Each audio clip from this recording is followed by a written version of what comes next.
Hello everyone. Welcome back to Dr. Saurabh's classes. Today we are going to discuss another important question from the IES General Economics Paper 2 2026. Now before we begin, let me tell you why this topic is extremely important. The Indian Economic Services examination conducted by the UPSC is not just about remembering the definitions. It tests whether you can explain the concepts like a policymaker, connect the financial markets with the economic theory and apply them to the real world situations. So questions from the financial economics, international economics and the public economics often require the analytical explanations rather than the simple definitions. Okay. And today's topic is the derivatives, market, futures and the options. And this is one of the most practical topics in the economics because it connects the theory with the real financial markets. Okay, so if you understand today's discussion properly, you can answer many questions related to the risk management, financial markets and the price determination. So first read the question. Discuss derivative market with the special reference to future and options. Explain their role in the risk management and the price discovery. Okay, so first, let us begin with the with the basic concept. Okay, so a derivative is a financial instrument whose value is derived from another asset known as the underlying asset.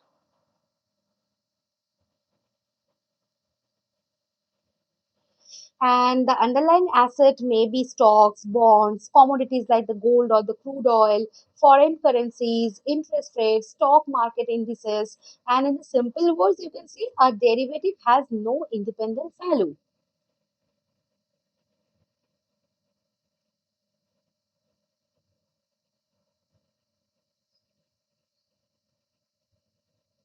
Okay.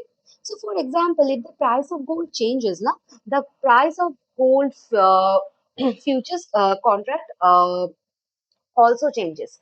Okay, so hence the derivative derives its volume value from gold. Okay, so a derivative is not an asset itself; it's a contract whose value depends on another asset. Okay, now there are four major derivatives. First is the forward contracts. Second is the future contracts. Third is the option contracts. And fourth is the swaps. Okay, and today's question focuses mainly on the future and options.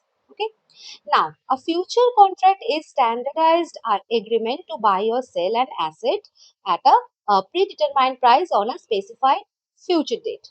Okay, so notice two important points. The price is fixed today and delivery or settlement happens in the future. So both the buyer and the seller are obligated to honor the contract. Okay.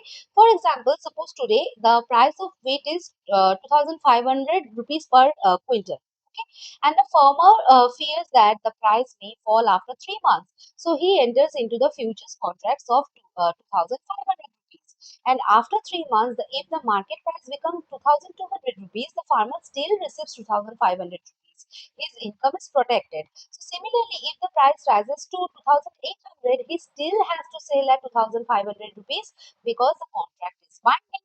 So therefore, a future contract reduces the uncertainty. Okay. Now, in a futures contract, both parties have an obligation. Okay. Now let us understand the options. An option contract gives the buyer the right but not the obligation to buy or sell an asset at a predetermined price before or on a specified date. So this is the biggest difference. In options, only the buyer has a choice. And there are two types of options. First is the call option, right to buy, suitable when the prices are expected to rise, and second is the put option, right to sell and suitable when the prices are expected to fail. Okay.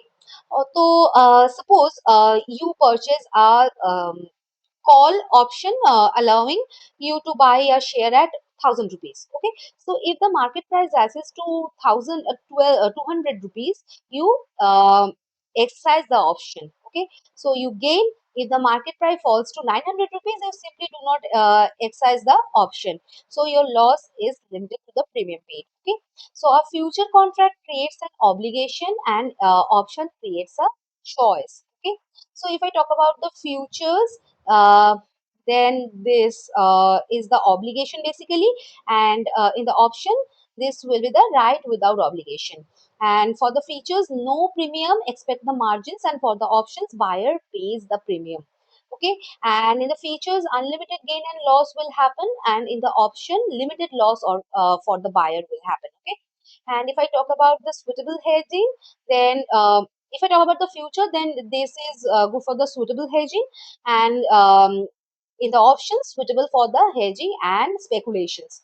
Okay, and futures are the mandatory settlement, and options are the excise only if beneficial. Okay, so this comparison is often asked in the competitive examinations. Okay, now we answer the second part of the question: why are derivatives important?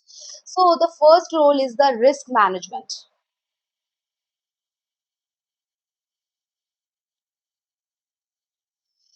Okay, so exchange the rate risk, commodity price risk, interest rate risk, stock market risk, and derivatives help transfer this risk.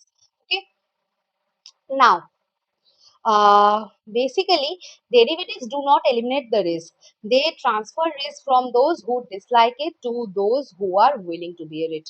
Okay. Now, another major function is the price discovery.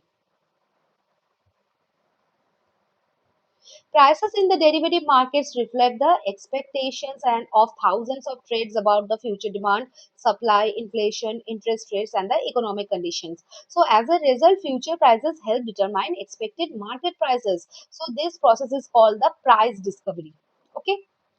Now, spot market tells us today's price, and future market tells us the expected future price. Together, they improve the market efficiency. Okay, and although derivatives are useful, they also have some disadvantages as well, like the excessive speculation, market volatility, complex financial products, and the counterparty risk, especially in the OTC markets, and the financial crisis. Or can worse, even the derivatives are misused. Okay, so to conclude, the derivative market is an essential component of the modern financial system because it enables the efficient risk transfer and better price discovery. And among derivatives, future provide the certainty through binding the contracts, while option provide flexibility by giving the buyer the right without imposing an obligation. And both instruments help the business, investors, exporters, importers, and the financial institutions manage uncertainty arising from the fluctuations in the prices, interest rates, exchange rates, and the commodity markets. And at the same time, derivative prices incorporate market expectations, making them powerful tools for the price discovery and improving the overall efficiency of a financial market. However, their benefits can be fully realized only when supported by the effective regulation, transparency, and the prudent risk management. Okay, so clear? I hope all these things are clear. See you in the next session. Bye bye.